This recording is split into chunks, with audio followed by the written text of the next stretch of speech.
Quando tudo parece acabar e parece não ter solução, não desista.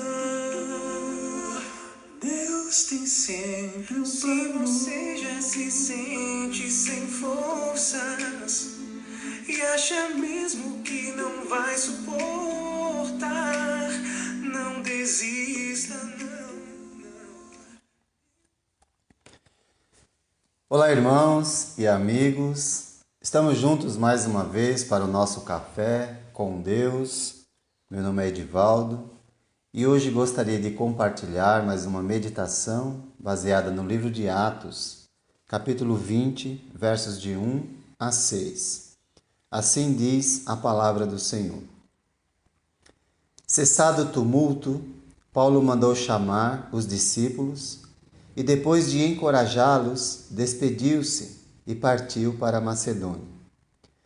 Viajou por aquela região, encorajando os irmãos com muitas palavras, e por fim chegou à Grécia, onde ficou 3 meses. Quando estava a ponto de embarcar para a Síria, os judeus fizeram uma conspiração contra ele. Por isso decidiu voltar pela Macedônia, sendo acompanhado por Sópatro, filho de Pirro, de Bereia, Aristarco e Secundo de Tessalônica, Gaio de Derbe e Timóteo, além de Tíquico e Trófimo, da província da Ásia. Esses homens foram adiante e nos esperaram em Troade.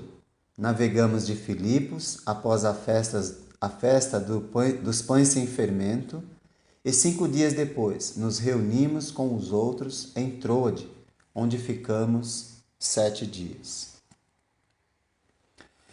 Depois do grande tumulto em Éfeso, quando Demétrio e outros ourives desencadearam um alvoroço, porque sua profissão corria o risco de desaparecer, graças à conversão dos habitantes daquela cidade que estavam abandonando o culto pagão à deusa Diana ou Ártemis para seguir o caminho que é Jesus Cristo.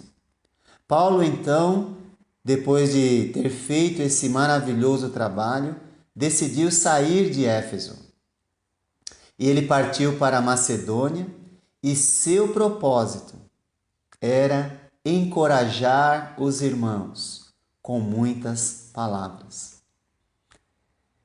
Encorajar, creio que a maioria de nós, de um modo ou de outro, fazemos. Mas encorajar no meio das lutas requer uma maturidade e uma convicção mais profundas.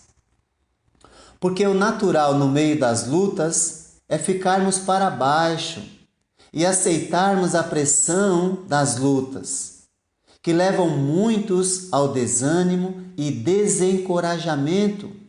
Com isto, lhes falta ou lhes é tirada, nessas horas, a capacidade de encorajar alguém. As lutas nos levam a sermos pessoas necessitadas de encorajamento. Mas, meus amados irmãos e ouvintes, não precisa ser assim. Podemos encontrar no meio das lutas forças para encorajar aqueles que Deus colocou em nosso caminho.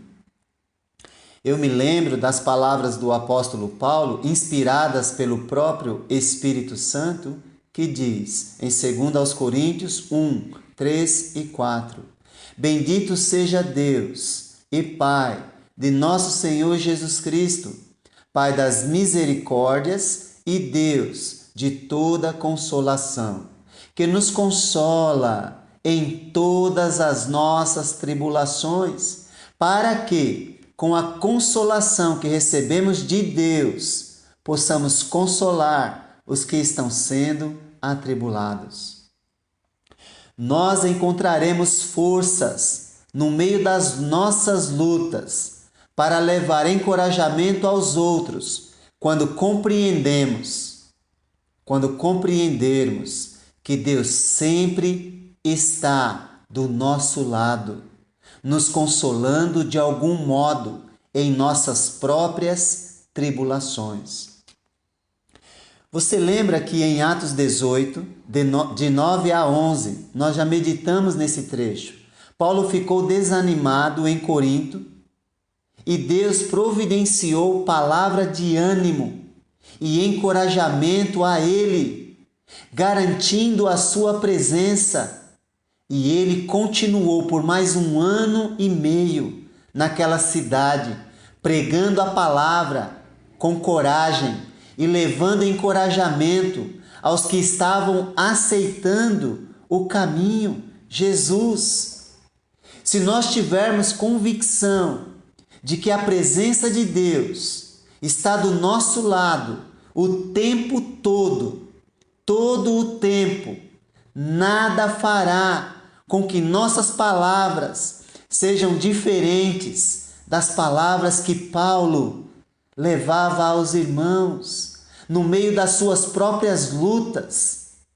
Ele levava palavras de encorajamento. Essa palavra que diz, depois de encorajá-los, no verso 1, tem o sentido de, depois de fazê-los sentir que ele estava ao seu lado. E isso era evidente pelas suas palavras de exortação e encorajamento. Ele se colocou ao lado dos irmãos. É o mesmo que Deus faz conosco. Ele se coloca ao lado para nos encorajar, para que assim nós possamos encorajar outros no meio das nossas próprias lutas.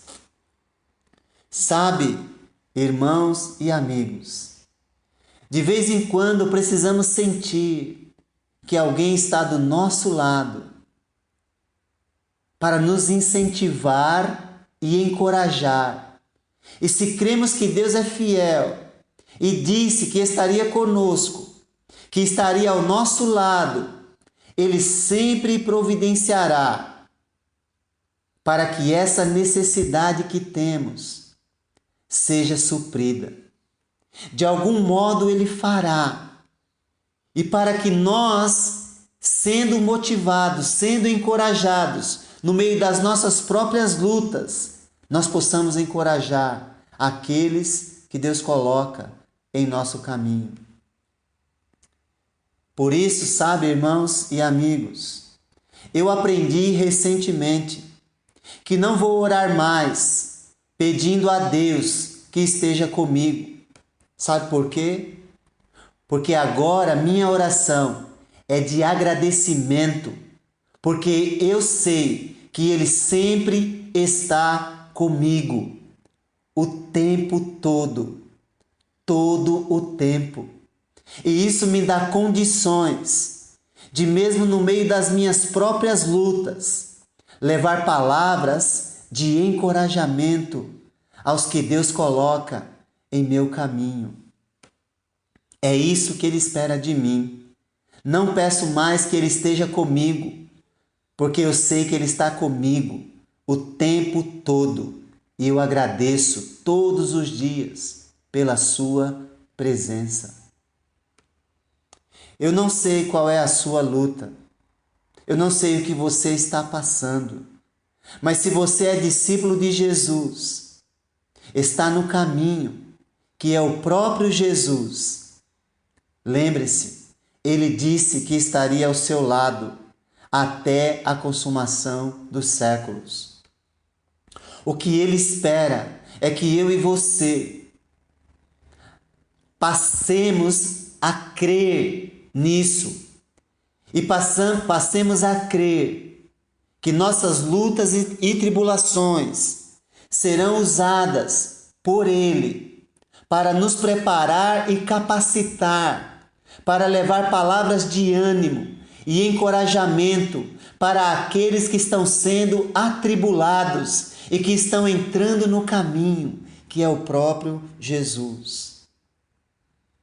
Então, meus amados irmãos e amigos, não olhem para as lutas como o fim, mas como o meio que Deus usa para manifestar o seu poder através de você.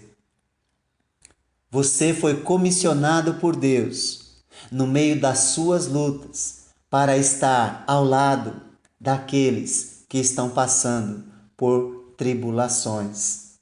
E deste modo, nós compreendemos que nós podemos fazer com que as pessoas sintam a presença de Deus, quando nós aprendemos que as nossas lutas são os meios que Ele usa para encorajar aqueles que estão sendo atribulados. Que Deus te abençoe. Não há problemas que sejam maiores que a força de Deus. Não há nada que Deus não consiga resolver. Se está difícil,